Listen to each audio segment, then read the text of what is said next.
കാക്കശ്ശേരിന്റെ മറ്റൊരു വ്ലോഗിലേക്ക് എല്ലാവർക്കും സ്വാഗതം. എൻ്റെ കൂടെ ജെഫിൻ കാക്കശ്ശേരിയുണ്ട്. അപ്പോൾ ഞങ്ങൾ ഇന്ന് പുതിയ ഒരു സംരംഭമൊന്നുമല്ല, അതായത് ഡേ കെയർ അന്വേഷിച്ച് തുടങ്ങിയിട്ടുണ്ട്.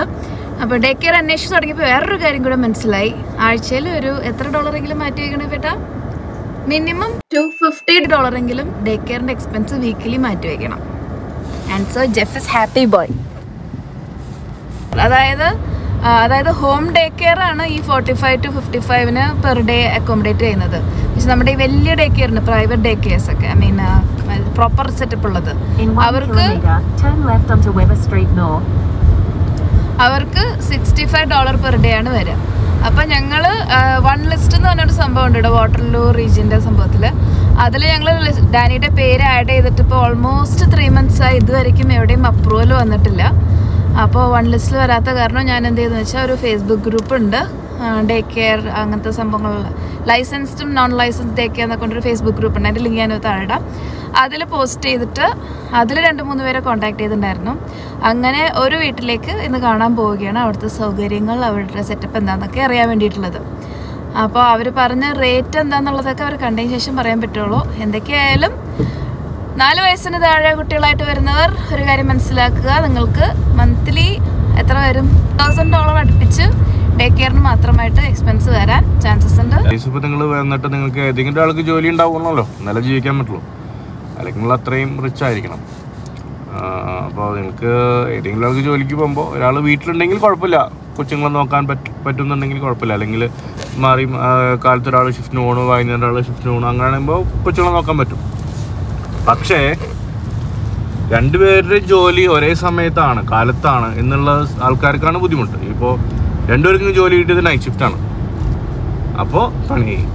അല്ലെങ്കിൽ 2 പേർക്കും മോർണിംഗ് ഷിഫ്റ്റാണ് കിട്ടുന്നത്, അപ്പോൾ ഇഷ്യൂ ആയി. അപ്പം അങ്ങനത്തെ സിറ്റുവേഷനിലുള്ള ആൾക്കാർക്ക് മാത്രമേ ഇങ്ങനത്തെ ഒരു പ്രശ്നമുള്ളൂ. അതായത് ഒരു ഡേ കെയർ സംഭവം വേണ്ടത് 1000 എക്സ്പെൻസ്. അതായത് ഇപ്പം ഞങ്ങൾക്ക് എന്താ സിറ്റുവേഷൻ എന്ന് വെച്ചിട്ടുണ്ടെങ്കിൽ മാർച്ച് 7 മുതൽ എനിക്ക് കോളേജിൽ പോയി തുടങ്ങണം. അപ്പോൾ കോളേജിൽ പോയി തുടങ്ങുകയാണെങ്കിൽ ജെഫിൻ സാറിന് ജോലിയുടെ ഷിഫ്റ്റ് മാറും. അപ്പോൾ ആ സമയത്ത് പിള്ളേരെ വീട്ടിൽ നിർത്തി പോകാൻ പറ്റില്ല. ആകെ മൊത്തം ഒരു ക്ലാഷ് ടൈമിങ്ങിലാണ് എൻ്റെ ക്ലാസ് ടൈമിങ്സ്. അപ്പോൾ ഞാൻ എൻ്റെ പ്രോഗ്രാം കോർഡിനേറ്റർ ചോദിച്ചു, സാറേ ഒന്ന് ഷെഡ്യൂൾ മാറ്റി തരുമോ? മാറ്റി തന്നില്ല. He ignored my mail. So വേറൊരു ഓപ്ഷനും ഇല്ല.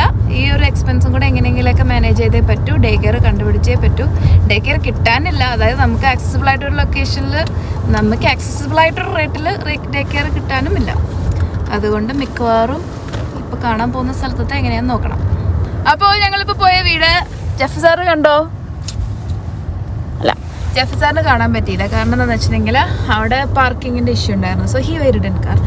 ഞാൻ പോയി കണ്ടു. ഒരു ഏഷ്യൻ ലേഡി ആയിരുന്നു. അവിടുത്തെ ഒരേ ഒരു ഇഷ്യൂ എന്ന് വെച്ചിട്ടുണ്ടെങ്കിൽ വേറെ പിള്ളേരില്ല. നല്ല സെറ്റപ്പൊക്കെ തന്നെയാണ്. കുറേ ടോയ്സും കുറേ അറേഞ്ച്മെൻറ്റ്സ് ഒക്കെ ചെയ്തിട്ടുണ്ട്. വീടിൻ്റെ അടുത്താണ്. പക്ഷെ ഞങ്ങൾക്കിപ്പോൾ കുറച്ച് സാഹചര്യങ്ങൾ മാറാനുള്ള ചാൻസസ് ഉണ്ട് വരുന്ന ദിവസങ്ങളിൽ. അതിനെക്കുറിച്ചുള്ള ഡീറ്റെയിൽ വ്ളോഗ്സ് എന്തായാലും വരും. ഭയങ്കര എന്താ പറയുക, അഡ്വഞ്ചറസ് ആയിട്ടുള്ള ദിവസങ്ങളാണ് കഴിഞ്ഞ കുറച്ച് ആഴ്ചകളായി നടന്നു പോയിക്കൊണ്ടിരുന്നത്. അല്ലേ ജെഫിൻ? നമ്മുടെ ഷോമിച്ചേട്ടൻ്റെ ഇടപെടലും എല്ലാം കാരണം ഒന്ന് കരക്കെത്തി എന്ന് പറയാം. അതിനെക്കുറിച്ച് അപ്ഡേറ്റ്സ് എന്തായാലും വരുന്ന ആഴ്ചകൾ വരുന്നതായിരിക്കും. അപ്പോൾ ഡേ കെയറിൻ്റെ കാര്യം അതാണ് പറയുന്നത്. ആവറേജ് ഒരു 45 അല്ലെങ്കിൽ 50 per day minimum expense day കെയറിന് വരും. സോ സ്റ്റുഡൻസ് ആയിട്ട് വരുന്നവർ കുറേ പേര് മെസ്സേജ് അയക്കുന്നുണ്ട്, ചെറിയ മോനുണ്ട്, അപ്പോൾ എത്ര വരും എക്സ്പെൻസ് എന്നുള്ളത്. അപ്പോൾ അവർക്കുള്ള ആൻസറാണിത്. 45 to 55 മിനിമം വരും.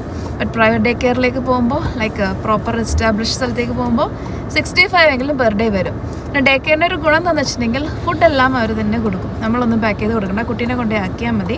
അപ്പോൾ ഇവിടുത്തെ ടൈമിങ് 8 to 5:30 ആണ് അവർ $50 പറഞ്ഞിട്ടുള്ളത്. ഒരു ക്വസ്റ്റ്യൻ ഉണ്ട്. ഈ ഉപ്മാവും ചോറും മീൻകറിയും കഴിച്ചു വളർന്ന പിള്ളേർ ഈ ബ്രിട്ടീഷുകാരും അല്ലെങ്കിൽ ഈ കാനഡക്കാരും എങ്ങനെ അവർക്ക് ആ ഫുഡ് കൊടുക്കും? അവരത് കഴിച്ച് പഠിക്കണം. കഴിച്ചില്ലെങ്കിൽ കുട്ടി കഴിക്കില്ല, അത്ര തന്നെ. വേറെ ഓപ്ഷൻ ഇല്ല. ഇപ്പൊ ഞാൻ പോയ സ്ഥലത്ത് ലേഡി പറഞ്ഞതെന്ന് വെച്ചിട്ടുണ്ടെങ്കിൽ നമ്മൾ കൊടുക്കുന്ന ഫുഡ് വേണമെങ്കിൽ നമുക്ക് പാക്ക് ചെയ്ത് കൊടുക്കാം. പക്ഷെ യൂഷ്വലി ബിഗ് ഡേ കെയർസിൽ അത് അലോ ചെയ്യില്ല. അവർ കൊടുക്കുന്ന ഫുഡ് തന്നെയാണ് കഴിക്കേണ്ടതെന്ന് പറഞ്ഞു. അപ്പോൾ ഇത് ഫൈനലായിട്ടില്ല. ഞങ്ങൾ ഇനി വീണ്ടും വേറൊരു സ്ഥലത്ത് കൂടെ ഒരു അപ്പോയിൻമെൻറ്റ് കിട്ടിയിട്ടുണ്ട് തിങ്കളാഴ്ചത്തേക്ക്. അതും കൂടെ കണ്ടിട്ട് ഫൈനലാക്കണം. കാരണം വേറെ ഓപ്ഷൻസ് ഇല്ല. We have only 3 options to choose from.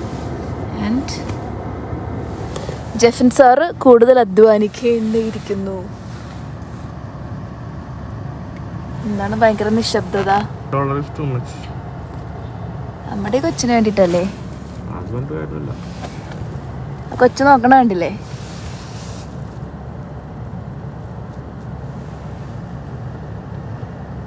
മതി.